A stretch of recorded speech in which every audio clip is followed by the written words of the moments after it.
Le souffle est la première activité de tout vivant supérieur, la seule qui peut prétendre se confondre avec l'être. Notre vie commence par un premier souffle et se terminera par un dernier souffle.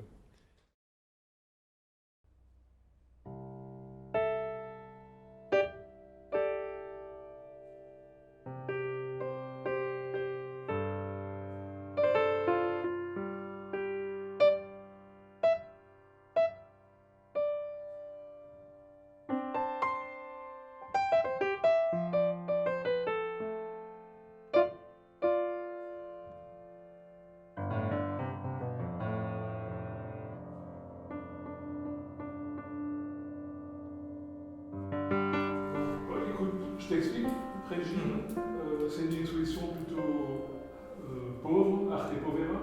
On n'a pas d'encadrement. Pour compenser, moi je voudrais avoir un accrochage tip-top. Et c'est pour ça que je fais venir un professionnel, donc on va la jouer à la professionnelle. D'accord, Si tu veux. on va tenter. Celle-ci, c'est la photo centrale. C'est la plus importante de l'exposition. Il faut vraiment qu'elle soit horizontale, parfaite. D'accord. Les autres seront disposés par rapport à elle. Ok? D'accord. Le haut, voilà. D'accord. Donc, Au milieu. Centre. Tu centres, oui. Tu D'accord. centres sur le panneau.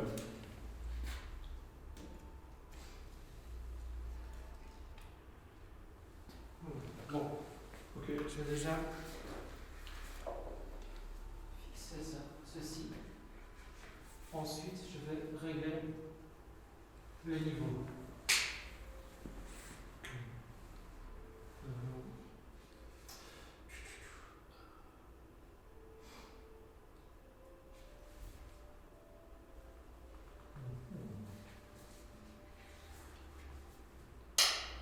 Génial. Voilà.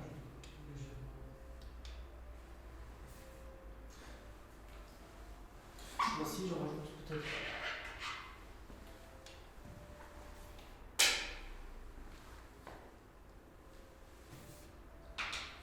On va en mettre deux à droite, deux à gauche. De la droite, De plus petit format. Voilà. Et la dernière, La dernière, donc. comme ceci.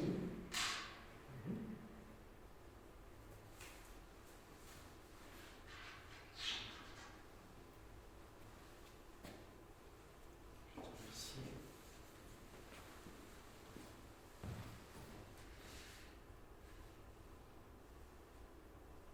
Ça me semble bien. Ok. Si tu es content, je suis content. Voilà. On va accrocher celle d'en face, là, D'accord.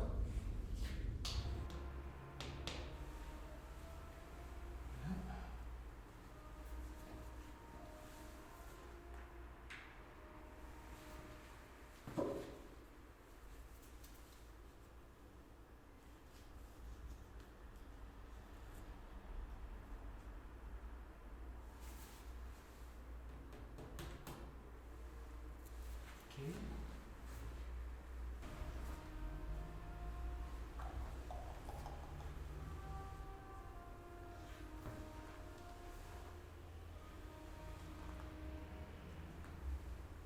Voilà. Merci. Parfait.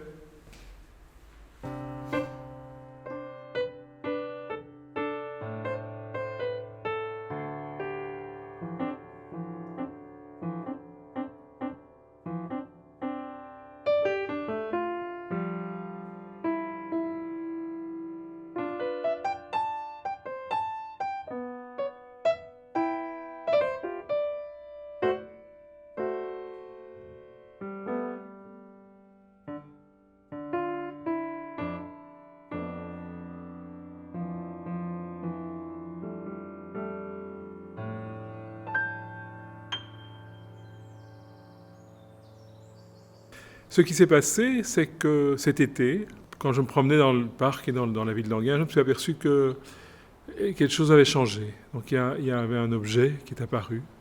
Et cet objet, c'est ce fameux masque qu'on voit maintenant partout. Les gens ont acheté des masques jetables. Et je me suis vite aperçu que ces masques jetables, ils étaient jetés. Je me suis mis à les photographier.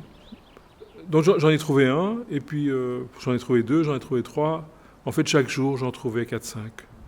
Au bout de 8 jours, de 10 jours, j'en avais une quarantaine. Et ils étaient très variés, tous un peu entortillés de façon différente. Ils étaient plus ou moins salis. Ils gisaient comme des gisants, vraiment comme des petits cadavres, quoi. J'aurais dit, c'était tantôt sur le macadam, tantôt sur un fond de feuilles mortes. Et en fait, ça faisait un objet photographiable. Et donc là, j'avais une série qui me tombait du ciel.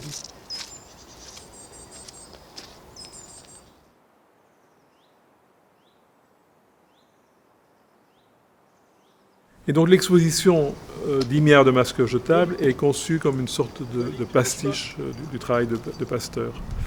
Je prends mon laboratoire. Mon laboratoire, c'est mon petit appareil photo, là, tout simple. Je descends sur le terrain. Je capture le corps du délit, disons les masques dans leur environnement. J'en fais une collection.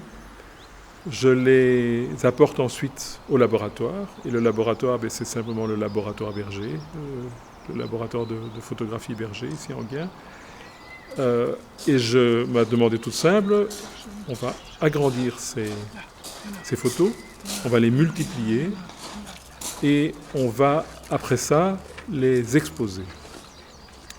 De façon à obtenir une sorte d'effet de saturation. Donc le visiteur qui va entrer dans la salle d'exposition va se trouver entouré, cerné par des masques peu sympathiques à mon avis, mais des masques. Et on attend que ces masques fassent sur lui une sorte d'effet de sidération ou de prise de conscience. Tout à coup, ils se disent, mais en fait, à quoi bon, pourquoi pour combattre la Covid-19, pourquoi inonder le monde de masques jetables?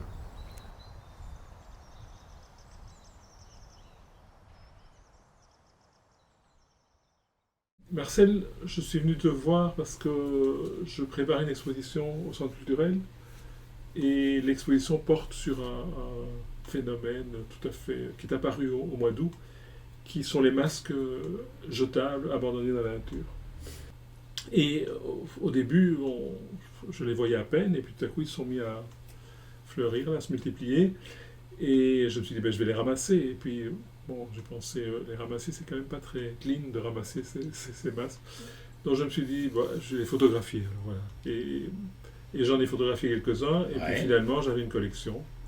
Et je trouve que c'est c'est un objet malheureusement esthétique, hein, tu peux voir. Esthétique en photo.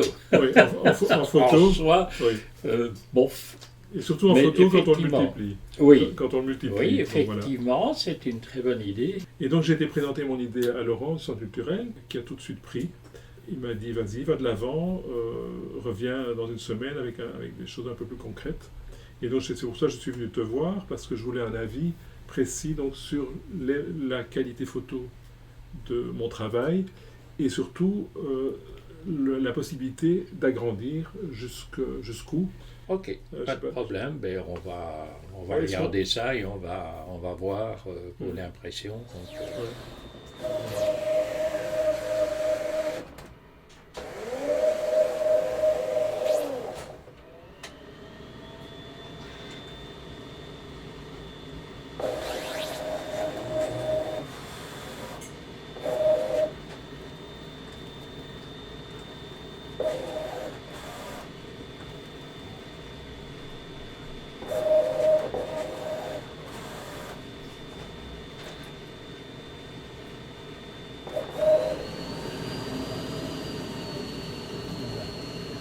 C'est parti, ouais.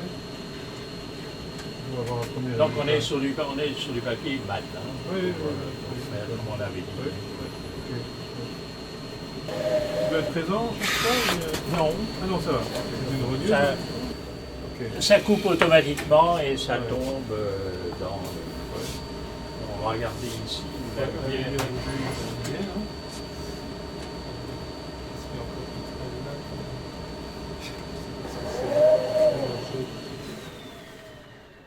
C'est pris. C'est bon, accidenté. Je sais, ce sont les marchands de voitures, je crois.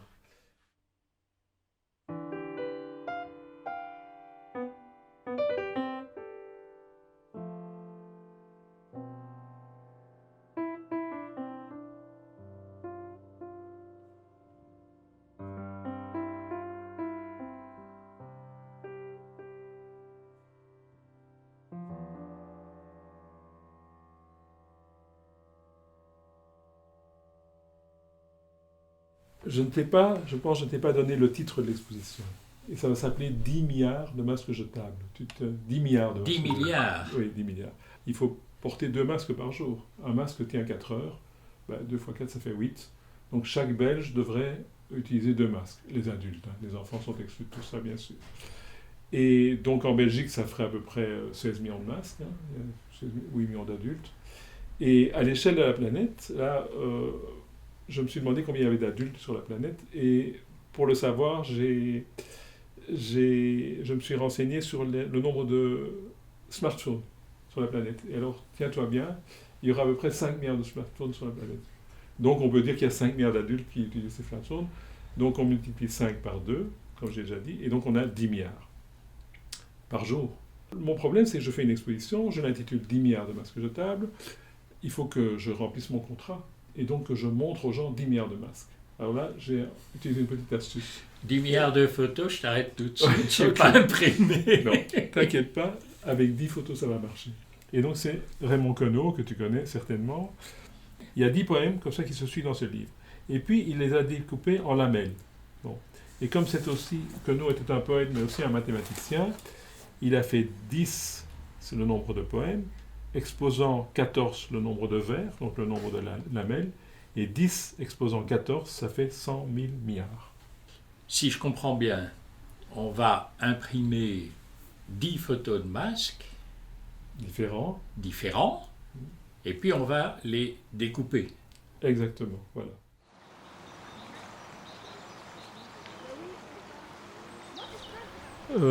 Quand on est désespéré, bon, on ne fait rien. On ne fait pas, on prend pas des photos de masques qui traînent sur le sol. On ne court pas la ville. On ne va pas chez le photographe demander de les agrandir et on ne va pas proposer une exposition sur ce sujet. Quand on est désespéré, on ne fait rien. Si on n'est pas désespéré, ben on fait quelque chose et on fait par exemple de l'art. Et là, je reprends Emmanuel Ecochia.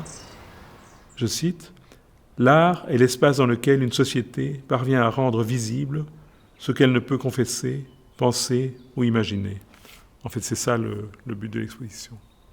Rendre visible ce qu'on ne peut pas penser, ce qu'on ne pouvait même pas imaginer il y a un an.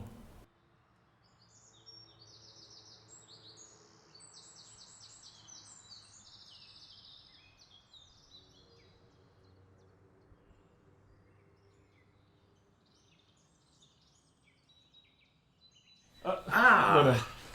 Écoute, Je vois la réalisation maintenant. J'avais les éléments, bien sûr, imprimés, mais la réalisation, c'est encore autre chose. Ouais. Et donc, on a obtenu un peu ce qu'on voulait, hein. Un peu, même beaucoup. Hein.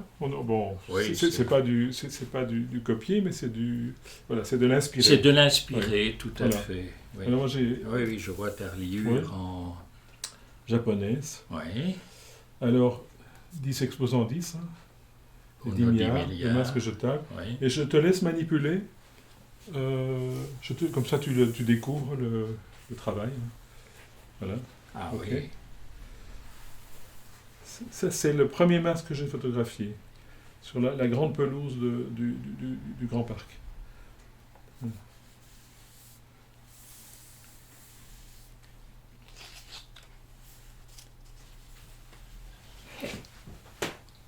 Je vais les prendre de ce côté-ci. Et Ben voilà, oui, donc c'est- tu fais le... Donc, Ouais, effectivement... tu composes ton masque. Hein. je- C'est comme au Je restaurant, recompose. tu composes ton masque. Oui, c'est Voilà.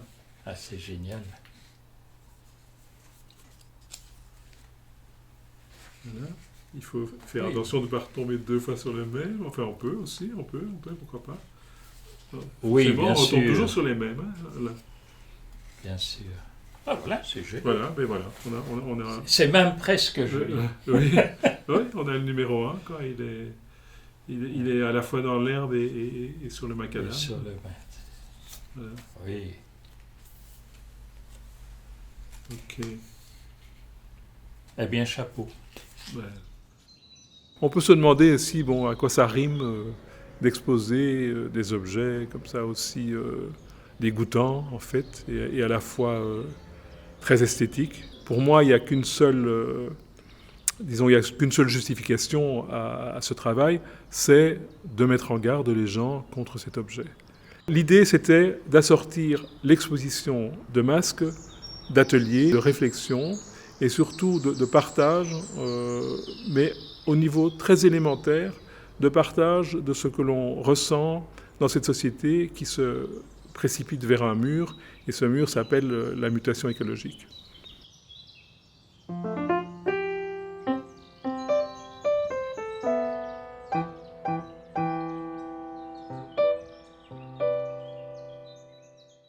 Donc ici, tu as la Talésie. Aline, dans son métier de tisanière, a un œil pour tout ce qui est botanique, évidemment. C'est le cœur de son métier. Et je lui ai demandé de venir pour me commenter les photos de masques jetés. Parce que je me suis aperçu que quand on fait abstraction des masques eux-mêmes, qu'on ne regarde plus ni d'ailleurs le macadam, ni le béton, en fait on est devant des photos qui sont d'une certaine richesse en plantes. Donc il y a encore, malgré tout, il y a une biodiversité au ras du sol, au ras des sentiers, au ras des rues. Voilà. Et donc ce que j'ai demandé à Aline, c'est de me faire une sorte de relevé botanique de l'exposition. Donc ici, on peut voir la kénopode, qui est une plante comestible qu'on peut manger comme l'épinard. Là, bon, il n'y a pas grand-chose sur celle-ci, à part on voit un peu une lichen. Sur celle-là, une graminée. Mais là, je ne sais pas trop identifier en dessous du masque. Là, on a un pissenlit. Là, le tussilage, qui est aussi une plante comestible, qui est une plante qui a la particularité d'avoir les fleurs qui arrivent avant les feuilles. Ici, on a du trèfle, du pissenlit, du chardon. Là, on voit une bractée de tilleul. Là, on a aussi du pissenlit, du trèfle là. Là, on a une petite euphorbes qui sort entre la rue et le trottoir. Une petite euphorbes. Ici, on a la benoîte, dont la racine goûte le clou de girofle. C'est à côté de la boîte de coca, là, c'est ça ? Voilà, à côté de la canette de coca, tu as la benoîte. On voit des glands aussi, là, tout partout. Il y a une petite feuille de chêne, et puis on voit bien tous les petits glands qu'il y a à côté. Là, il y a un marron d'Inde. Là, on voit bien le marron. Ça, les enfants, ils vont reconnaître le petit marron, là.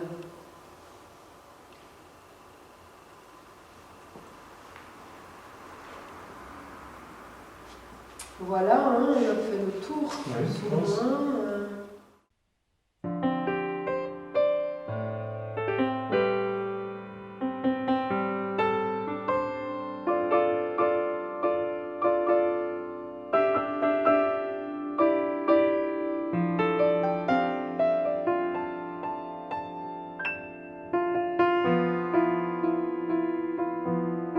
Partons du phénomène le plus connu, le plus trivial du vivant, ou du moins des animaux, le souffle. Notre relation au monde est d'abord aérienne. L'espace pour nous n'est pas seulement un espace à parcourir, à voir, à toucher. Tout espace habitable doit être un espace respirable. L'espace est donc d'abord l'objet de la respiration, la nourriture de nos poumons. Et le lien avec la diversité, c'est que s'il n'y a plus de plantes, il n'y a plus de souffle. Parce que simplement, ce sont les plantes qui produisent notre oxygène. Et si on tue toutes les plantes, mais il n'y a plus de vie sur Terre. Pas du fait qu'on n'aurait plus rien à manger, mais du fait qu'on n'aurait plus rien à respirer.